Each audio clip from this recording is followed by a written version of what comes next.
Assalamualaikum warahmatullahi wabarakatuh. Innal hamdalillah nahmaduhu wa nasta'inuhu wa nastaghfiruh wa na'udzu billahi min shururi anfusina wa min sayyiati a'malina. May yahdihillahu fala mudilla lahu wa may yudlil fala hadiya lahu. Asyhadu an la ilaha illallah wa asyhadu anna Muhammadan abduhu wa rasuluh. Amma ba'du. Segala puji bagi Allah yang telah memberikan kita nikmat sehingga kita bisa sehat walafiat hingga saat ini. Tak lupa sholawat serta salam yang kita curahkan kepada Nabi kita Muhammad Sallallahu Alaihi Wasallam yang kita menjanjikan syafaatnya di yaumul qiyamah kelak. Amin amin ya rabbal alamin. Di sini saya akan menjelaskan sedikit materi mengenai tahayul, bid'ah, dan khurafat. Perkenalkan, saya Zakia Ahnaf Hanifah dengan NIM 2010801013, Prodi Psikologi A, Universitas Aisyah Yogyakarta. Yang pertama adalah pengertian tahayul. Apa sih tahayul itu? Tahayul dalam bahasa Arab yang artinya adalah berangan-angan, tinggi, melamun, membayangkan, ataupun menghayal. Mengait-ngaitkan kejadian yang dianggap aneh dengan sesuatu yang tidak ada dasarnya di dalam ajaran agama Islam. Contohnya seperti misalnya akan mendapatkan rezeki ketika tertimpa kotoran cicak. Lalu ada juga kepercayaan yang sampai kini masih melekat dalam diri sebagian umat Islam di tanah air tentang bulan Safar, yaitu bulan Safar adalah bulan Na'an atau bulan yang penuh kesialan. Alasannya, katanya bulan Safar itu kata Safar berarti jenis penyakit di dalam perut berbentuk ular besar yang dapat membunuh. Kepercayaan ini sebenarnya sudah ada sejak zaman jahiliyah, ketika mereka menganggap bulan Safar sebagai bulan yang syarat atau kejelekan. Yang kedua, yaitu pengertian bid'ah. Bid'ah dalam bahasa Arab badayatun adalah yang artinya adalah perbuatan yang dikerjakan tidak menurut contoh yang sudah ditetapkan, termasuk menambah atau mengurangi ketetapan. Secara istilah, linguistik ini memiliki arti yang berhubungan dengan inovasi atau bahkan doktrin sesat. Allah berfirman dalam Quran Al-Ahqaf ayat 9, maksudnya adalah Aku adalah bukan orang yang pertama kali datang dengan risalah ini dari Allah Ta'ala kepada hamba-hambanya. Bahkan telah banyak sebelumku dari para rasul yang telah mendahuliku. Perbuatan bid'ah ada dua macam. Yang pertama, perbuatan bid'ah dalam adat istiadat atau kebiasaan. Misalnya seperti adanya penemuan baru di bidang iptek. Bid'ah ini adalah diperbolehkan karena asal dari semua itu adalah adat istiadat atau kebiasaan adalah mubah. Perbuatan bid'ah yang kedua adalah bid'ah ad-din atau agama. Hukumnya haram karena ada dalam din itu adalah tauqif. Kata bisa dirubah-rubah, tidak bisa dirubah-rubah. Rasul bersabda, barang siapa yang berbuat suatu amalan yang bukan didasarkan urusan kami, maka perbuatannya ditolak. Macam-macam bid'ah. Ada dua macam bid'ah dalam Islam, yaitu yang pertama adalah bid'ah qaulihi i'tiqadiyah dan bid'ah fi ibadah.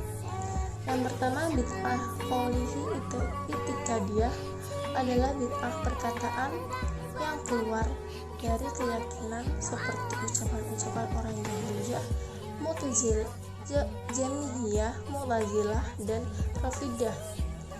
serta sama firqah-firqah kelompok-kelompok keyakinan mereka. Yang kedua adalah bid'ah fi ibadah, seperti beribadah kepada Allah dengan apa yang tidak disyariati oleh Allah.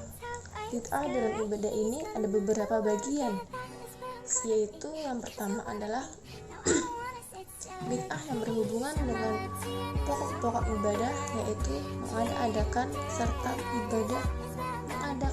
ibadah yang tidak ada dasarnya dalam syariat Allah Ta'ala. Yang kedua, ibadah yang bentuknya menambahkan terhadap ibadah yang disyariatkan. Yang ketiga, ibadah yang terdapat pada sifat pelaksanaan ibadah, yaitu menunaikan ibadah yang sifatnya tidak syariatkan, seperti membaca zikir yang disyariatkan dengan cara berjamaah dan suara keras. Yang keempat, bid'ah dalam mengkhususkan suatu ibadah yang disyariatkan tapi tidak dikhususkan oleh syariat yang ada. Pengertian khurafat. Khurafat berasal dari bahasa Arab kharafa yakhrafu khurfatan. Pada bahasa Inggrisnya merujuk pada superstition atau superstitio dalam bahasa Latinnya, yang membawa maksud sesuatu yang dipetik atau cerita bohong, dongeng, dan tahayul atau sesuatu hal yang tidak masuk akal, atau sesuatu yang dusta tapi menarik.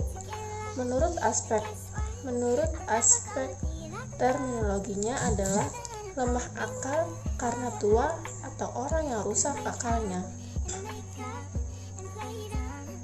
Mendefinisikan khurafat ialah cerita-cerita yang mempersonakan, yang dicampur adukan dengan perkara dusta, khayalan, ajaran, pantang larang, adat istiadat, ramalan, pemuja, dan kepercayaan yang amat bertentangan dengan ajaran Islam.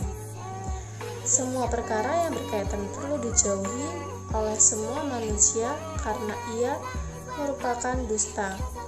Tegasnya, khurafat adalah amalan atau fahaman atau tingkah laku atau perbuatan yang bercanggah dengan akidah dan syariah Islam. Oleh karena itu, khurafat boleh dikategorikan sebagai ajaran yang sesat.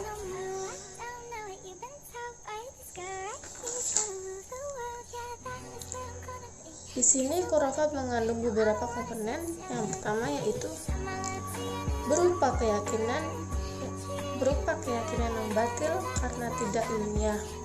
Yang kedua, biasanya berupa cerita-cerita dusta. Yang ketiga, mengandung perkara yang aneh-aneh dan ajaib. Yang keempat, dibumbui agar tampak baik dan menarik. Khurafat adalah dinamisme dan animisme. Sedangkan dinamisme itu adalah adanya kekuatan dalam diri manusia, hewan, tumbuhan, benda-benda, ataupun kata-kata. Sedangkan animisme adalah kepercayaan adanya jiwa dan ruh yang dapat mempengaruhi alam manusia. Khurafat diartikan sebagai cita-cita yang mempesonakan yang dicampurkan dengan perkara dusta, atau semua cerita rekan-rekan atau khayalan, ajaran-ajaran, pasangan adat istiadat, ramalan-ramalan, pemujaan, atau kepercayaan yang menyimpang dari ajaran Islam. Khurafat adalah bid'ah dalam akidah, yakni kepercayaan atau keyakinan kepada suatu perkara yang menyalahi ajaran Islam. Contohnya seperti meyakini kuburan orang soleh dapat menambahkan berkah, memohon pada makhluk halus, dan lain-lainnya. Mungkin hanya ini yang bisa saya sampaikan. Kurang lebihnya mohon maaf. Saya akhiri. Nun wal qalam wa yasturun. Wassalamualaikum warahmatullahi wabarakatuh.